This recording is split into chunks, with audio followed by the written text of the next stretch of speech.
Posted by you/sensitive elastic. My husband, 26M, and I, 26F, have had a rocky relationship. It's been 3 years since we got married, and I always hoped it would get a bit easier. I feel like we've tried a lot of different things to improve our relationship, but I often find myself feeling defeated and sad because it seems like nothing will ever change. Right now, we're in the process of moving. I stayed behind to finish things up at our house, and he's gone ahead to start working. We're literally starting from scratch. I sold everything, including our cars. We have to have a car, so I asked him to buy a car and have it ready for us once I'm ready to move. He's met me with so many excuses, and I'm just tired. I'm finally flying to meet him next week, and there's still no car. It's been a month.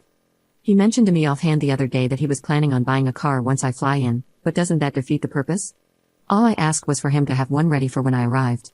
I really don't want to go car shopping the second I get off the plane. I was excited and hopeful about the move. We talked about how things were going to change, and he seemed so motivated, but now I feel defeated again. I don't even feel angry anymore. What was I expecting?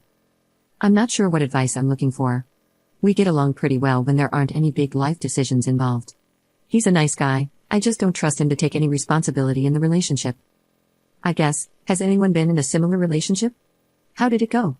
When was it finally enough for you? Is there anything that can change? I'm really interested in starting couples therapy, but I'm afraid of putting effort into something that might not even work. Additional info from OP after seeing common questions. Hi, thanks for commenting, everyone has been really helpful so far. There was a time when my husband wouldn't help out with chores or bills. I was cooking, cleaning, and working full-time while he got to play games. I do think he's gotten better, but there are still a lot of times when I feel like I'm doing more.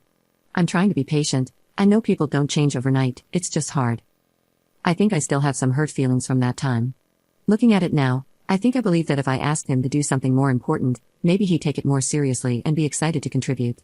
I realize it's a big decision, but I've always been willing to talk about the financials and other details of the purchase.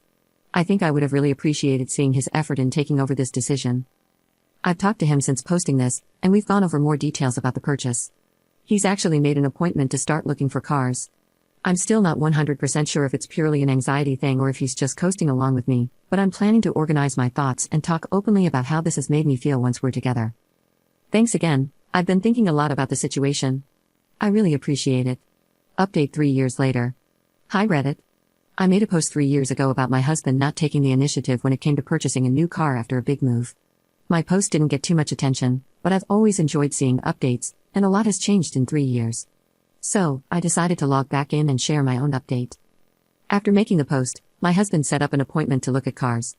I remember feeling really good in that moment, a huge relief knowing that this big task was finally getting handled.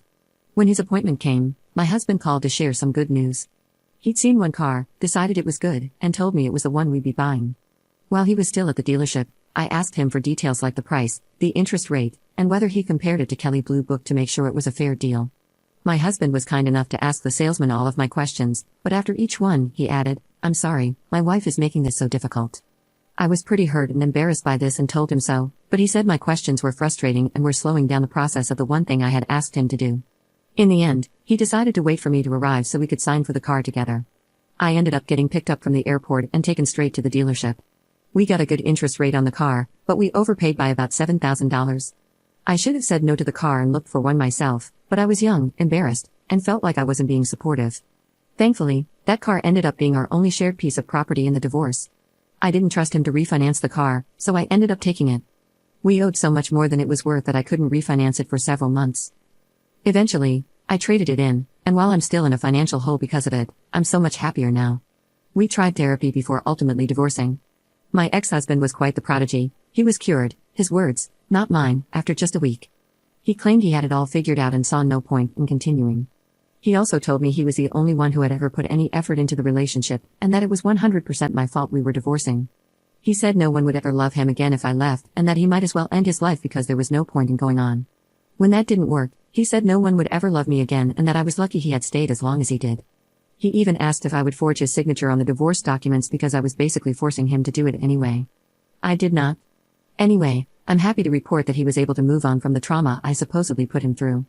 He's still around, but I've kept my distance because I can't be bothered, so I'm unsure what he's up to these days. I, however, was able to find someone after some time. My boyfriend is so kind that it sometimes feels too good to be true. Then again, I get Twitter-pated when he does simple things like taking out the trash, cooking, or maintaining a full-time job, So the bar is in hell. He's a great guy and does more than the bare minimum, I promise. Looking back, I realize I already knew I wanted a divorce, I just wasn't ready to admit it. My ex-husband didn't love or respect me. I didn't include many details about our relationship in my first post, and I don't feel the need to now, but I know this: if someone truly loves you, they make sure you know it. Thanks Reddit, you were right. Commenter. I didn't read the original post and feel like there's more to it. Usually, when you delegate responsibilities, you have to let someone actually do the thing they're supposed to do.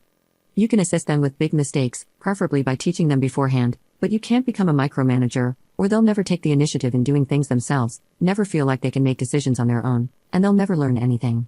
Based solely on this post, I feel like the car was the wrong first responsibility to delegate if Op wasn't willing to let him handle it or accept that he might not do it as well as she would. She ultimately wanted to be in charge and work out the details herself, and her husband being there was no different from her being there, which she eventually was.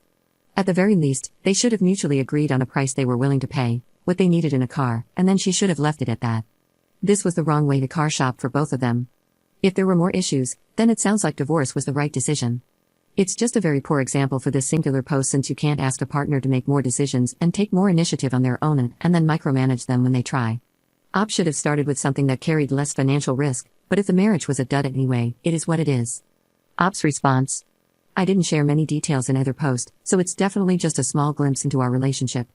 I'm not here to air all of our dirty laundry, so I guess you'll just have to trust me when I say this man did nothing, ever. I don't even think I micromanaged him. He spent more time arguing with me that I was taking too long packing our apartment than actually looking for cars. I think his exact words were, "I could have done it in a weekend, and it's taken you a month. I just don't think you love me that much because you're not trying to be with me fast enough." Even with the little things, he did nothing. I asked him to take out the trash once, and it sat by the front door for an entire week before I finally decided to take it out myself. Imagine my surprise when he said he was just about to do it. Yeah, right? But maybe I could have let him learn from his mistakes more? Taught him beforehand? Believe me, I cried, begged, bargained, and eventually just gave up on this man. My mistake was definitely thinking that he would suddenly care and change his behavior. I think, in the back of my mind, I just needed that one extra instance of him not caring about anything to finally leave the relationship. It was never actually about the car,